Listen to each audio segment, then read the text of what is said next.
Okay, so nationalism was a global phenomenon in the 19th century, and we can't talk about it everywhere, so instead, we're going to focus on one case study. Japan. You thought I was going to say Germany, didn't you? Nope, you can bite me, Bismarck. Japan had been fragmented and feudal until the late 16th century when a series of warrior landowners managed to consolidate power. Eventually, power came to the Tokugawa family, who created a military government, or bakufu. The first Tokugawa to take power was Ieyasu, who took over after the death of one of the main unifiers of Japan, Toyotomi Hideyoshi, sometimes known as the Monkey, although his wife called him, and this is true, the Bald Rat. In 1603, Ieyasu convinced the emperor, who was something of a figurehead, to grant him the title of shogun. And for the next 260 years or so, the Tokugawa bakufu was the main government of Japan. The primary virtue of this government was not necessarily its efficiency or its forward-thinking policies, but its stability. Stability, the most underrated of governmental virtues. Let's go to the thought bubble. The Tokugawa bakufu wasn't much for centralization, as power was mainly in the hands of local lords called daimyo. One odd feature of the Tokugawa era was the presence of a class of warriors who by the 19th century had become mostly bureaucrats. You may have heard of them, the samurai. One of the things that made this hereditary class so interesting was that each samurai was entitled to an annual salary from the daimyo called a stipend.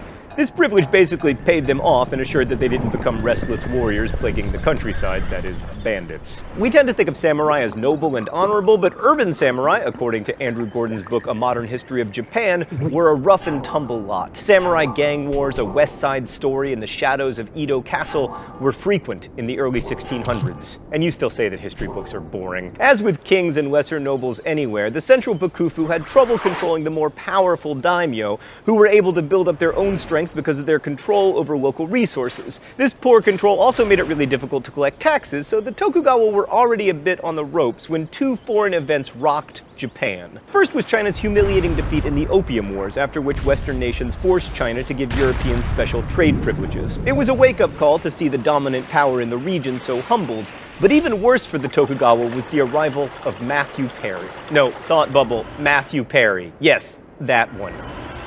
The Tokugawa are somewhat famous for their not-so-friendly policy toward foreigners, especially Western Christian ones, for whom the penalty for stepping foot on Japanese soil was death. The Tokugawa saw Christianity in much the same way that the Romans had, as an unsettling threat to stability. And in the case of Matthew Perry, they had reason to be worried.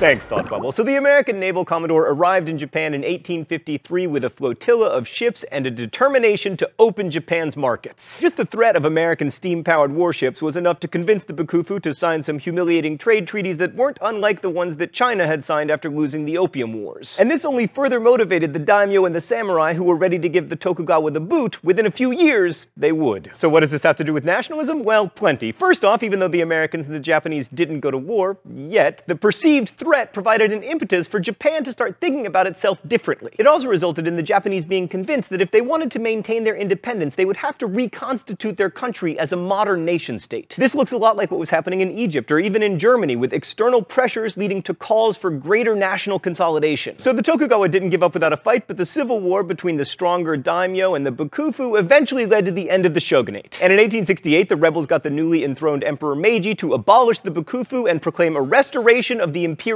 throne. Now, the emperor didn't have much real power, but he became a symbolic figure, a representative of a mythical past around whom modernizers could build a sense of national pride. And in place of bakufu, Japan created one of the most modern nation-states in the world. After some trial and error, the Meiji leaders created a European-style cabinet system of government with a prime minister, and in 1889 promulgated a constitution that even contained a deliberative assembly, the Diet, although the cabinet ministers weren't responsible to it. Samurai were incorporated into this system as bureaucrats, and their stipends were gradually taken away, and soon the Japanese government developed into like something of a meritocracy. Japan also created a new conscript army. Beginning in 1873, all Japanese men were required to spend 3 years in the military. The program was initially very unpopular. There were more than a dozen riots in 1873 and 1874 in which crowds attacked military registration centers, but eventually serving in the army created a patriotic spirit and a loyalty to the Japanese emperor. The Meiji leaders also instituted compulsory education in 1872, requiring both boys and girls to attend 4 years of elementary school. Oh, it's time for the open letter?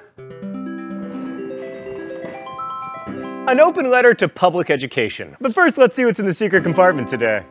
Oh, it's a graduation hat.